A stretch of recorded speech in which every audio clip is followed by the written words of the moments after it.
भारतीय न्याय संहिता 2023 को 1 जुलाई को लागू कर दिया गया है। भारतीय न्याय संहिता 2023 के विषय में हम आपको कुछ जानकारी देने वाले हैं। इसमें हम आपको ये बताने वाले हैं कि कौन कौन से नए अपराध हैं जो इसमें शामिल किए गए हैं। छोटा सा लेकिन महत्वपूर्ण वीडियो होने वाला है। मैं डॉक्टर इरशाद खानम और आप सभी लोग देख रहे हैं आपकी अपनी YouTube channel I love talks. भारतीय न्याय संहिता भारत गणराज्य में आधिकारिक दंड संहिता है। पहले आईपीसी हमारे यहाँ पर थी, पर अब आईपीसी को रिप्लेस करके भारतीय न्याय संहिता को लागू किया गया है। ये दिसंबर 2023 में संसद द्वारा पारित हुआ था और 1 जुलाई 2024 को भारतीय दंड संहिता यानी कि आईपीसी के बदले इसको लागू किया गया है, और जो ब्रिटिश भारत के समय से चली आ रही थी। पहले भारतीय दंड संहिता की धाराओं की अगर हम बात करें तो 511 धाराएं थी, लेकिन भारतीय न्याय संहिता में संशोधित करके परिवर्तन करके अब 358 धाराएं कर दी गई हैं। संशोधन के जरिए इसमें 20 नए अपराध जोड़े गए हैं। 33 अपराधों में सजा की अवधि को बढ़ाया गया है। 83 अपराध ऐसे हैं जिनमें जुर्माने की रकम भी बढ़ाई गई है और 23 अपराधों में अनिवार्य न्यूनतम सजा का प्रावधान किया गया है। 6 अपराध ऐसे हैं जिसमें सामुदायिक सेवा की सजा का प्रावधान किया गया है। अब कौन कौन से नए अपराध जोड़े गए हैं उस विषय पर हम चर्चा कर लेते हैं। Mob lynching. मॉब लिंचिंग के विषय में तो आप सब लोग जानते ही हैं, इससे संबंधित वीडियो मैं अपलोड भी कर चुकी हूँ। तो मॉब लिंचिंग भारतीय न्याय संहिता में मॉब लिंचिंग एक नया प्रावधान जोड़ा गया है। भारतीय न्याय संहिता की धारा 103 उपधारा 2 में प्रावधान किया गया है कि जब 5 या उससे अधिक व्यक्तियों का समूह मिलकर नस्ल, जाति या समुदाय, लिंग, जन्म स्थान, भाषा, व्यक्तिगत विश्वास या किसी अन्य आधार पर हत्या कारित करता है तो ऐसे समूह के प्रत्येक सदस्य को मृत्युदंड या आजीवन कारावास की सजा दी जाएगी और जुर्माना भी देना होगा। तो नया अपराध एक कौन सा जुड़ा? मॉब लिंचिंग का। अब सेकंड वाला देखते हैं, संगठित अपराध। भारतीय न्याय संहिता में संगठित अपराध अब एक विशेष अपराध निर्धारित किया गया है। भारतीय न्याय संहिता की धारा 111 में संगठित अपराध से निपटने के लिए प्रावधान किया गया है। ये संगठित अपराध जो हैं वो कौन सी श्रेणी में आते हैं? अपहरण, डकैती, वाहन चोरी, जबरन वसूली, भूमि हड़पना और मानव तस्करी। ये जितने भी अपराध हैं ये सब संगठित अपराध की श्रेणी में आते हैं। अब हम अगला देख लेते हैं, आर्थिक अपराध। आर्थिक अपराध जो है भारतीय न्याय संहिता में इन्हें नए सिरे से परिभाषित किया गया है। अब धारा 111 उपधारा 1 के तहत आर्थिक अपराधों में क्या क्या शामिल किया गया है? विश्वासघात, जालसाजी, जाली काम करना, बड़े पैमाने पर विपणन, धोखाबाजी, डिजिटल घोटाले और आदि के किसी भी रूप में मौद्रिक यानी कि पैसे के रूप में, नगद के रूप में लाभ हासिल करने के लिए किए गए अपराध शामिल हैं। अब अगला हम देखते हैं, आतंकवादी कृत्य। आतंकवादी कृत्यों को अब स्पष्ट रूप से अपराध के रूप में शामिल किया गया है।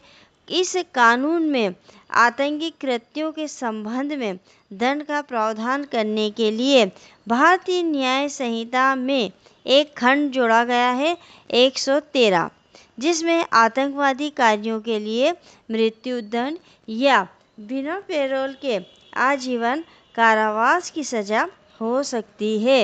अब अगला, आतंकवाद संबंधी कृत्य। अभी क्या हो गया था? आतंकवादी कार्य को करना, और अब आतंकवाद से संबंधित कार्यों को करना। भारतीय न्याय संहिता के नए प्रावधानों में आतंकवादी संगठन का हिस्सा बनना, आतंकवादियों को शरण देना, आतंकवाद के लिए प्रशिक्षण देना, आतंकवादी कार्यों से हासिल धन का प्रबंधन करना, ये सब शामिल है। आतंकवाद संबंधी कार्य भारतीय न्याय संहिता की धारा 113 उपधारा 4 में परिभाषित किया गया है। अब एक नया इसमें और जोड़ा गया है, सामुदायिक सेवा। सामुदायिक सेवा जैसी अवधारणा जो पहले आईपीसी में मौजूद नहीं थी, अब नए कानून में है।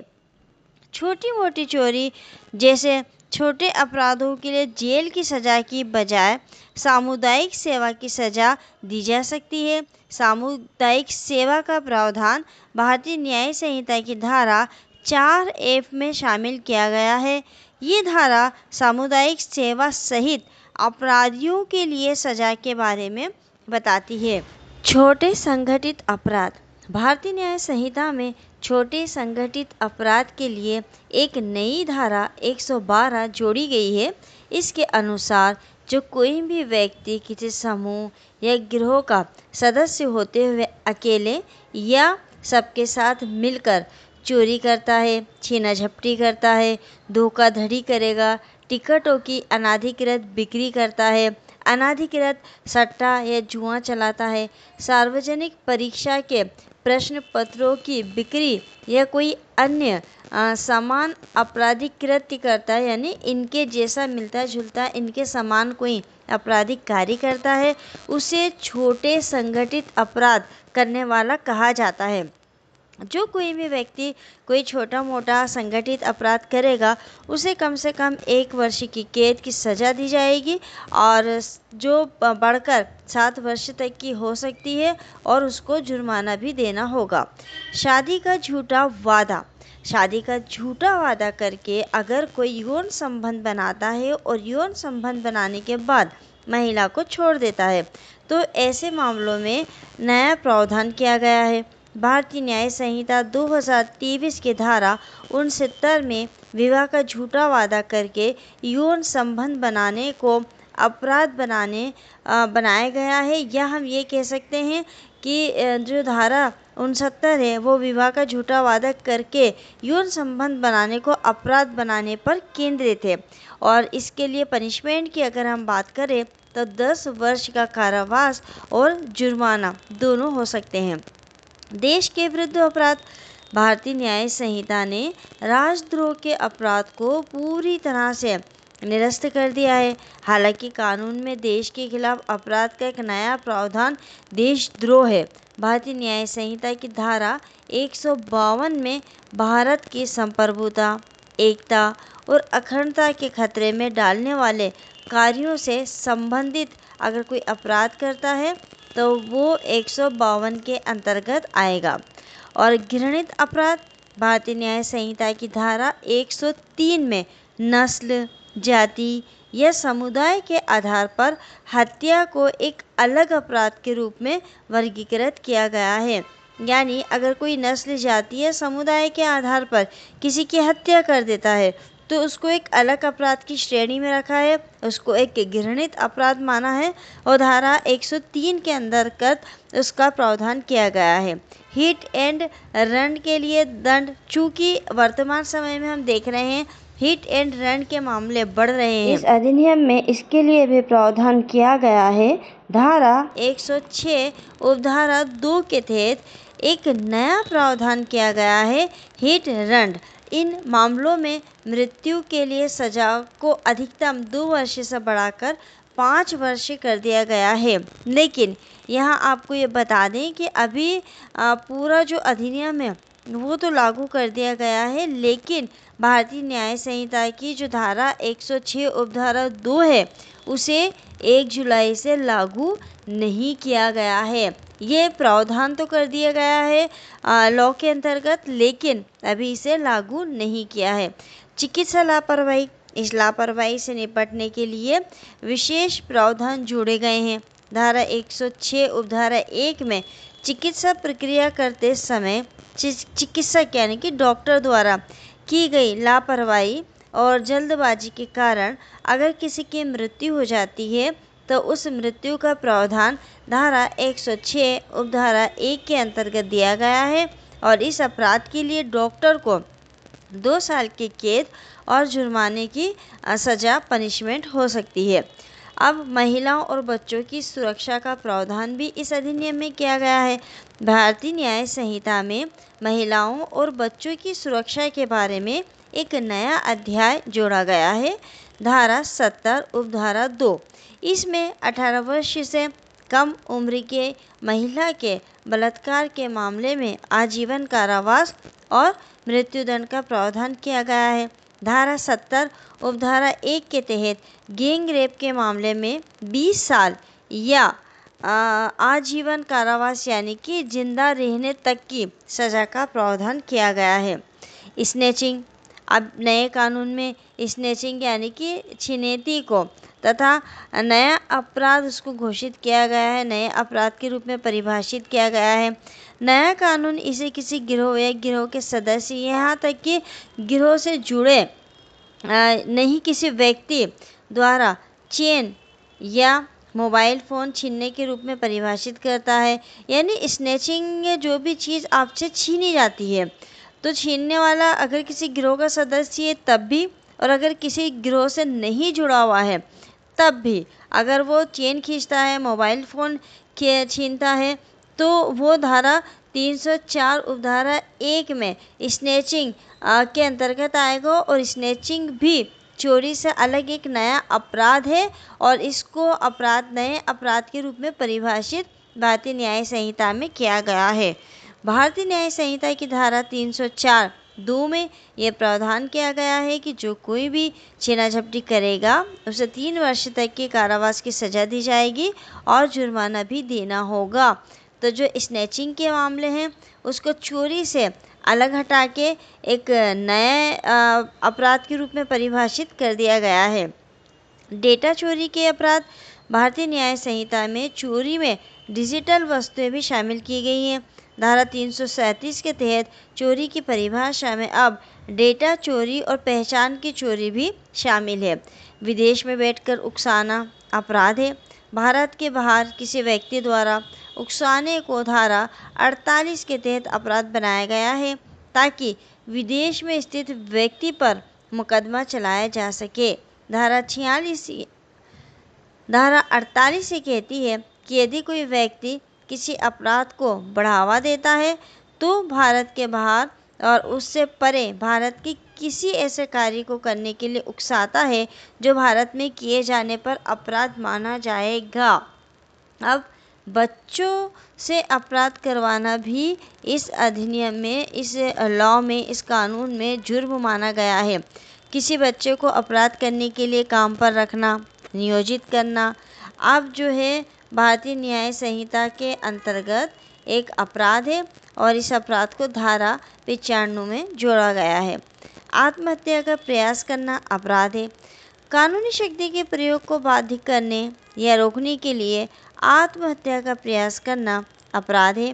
भारतीय न्याय संहिता की धारा 226 ये कहती है कि जो कोई किसी सरकारी कर्मी को उसके आधिकारिक कर्तव्य का निर्वहन करने से रोकने या मजबूर करने के इरादे से आत्महत्या करने का प्रयास करता है तो उसे 1 वर्ष तक की अवधि के लिए साधारण कारावास या जुर्माना या दोनों या सामुदायिक सेवा से दंडित किया जाएगा। यौन अपराध लिंग निरपेक्ष बने। नए भारतीय न्याय संहिता में यौन अपराधों को पीड़ित और अपराधी दोनों के लिए लिंग निरपेक्ष बना दिया है। आईपीसी की धारा 366 में नाबालिग लड़की शब्द था, जबकि भारतीय न्याय संहिता की धारा 96 में बच्चा शब्द लिखा गया है। मतलब अब यहाँ लड़का लड़की का कोई अंतर नहीं बताया गया है। भारतीय न्याय संहिता में 18, 16 और 12 वर्ष से कम आयु के नाबालिगों के दुष्कर्मों के लिए अलग अलग सजा का विकल्प निर्धारित किया गया है। एक और महत्वपूर्ण परिवर्तन यह किया गया है कि दुष्कर्म की परिभाषा धारा 63 भारतीय न्याय संहिता और धारा 375 आईपीसी के तहत विवाहित महिला के लिए सहमति की आयु 15 से बढ़ाकर 18 वर्ष कर दी गई है। भारतीय न्याय संहिता के खंड 135 में 18 वर्ष से कम आयु के सभी बच्चों के अपहरण को अपराध बनाया गया है। और हिरासत को लेकर क्या नया प्रावधान किया गया है?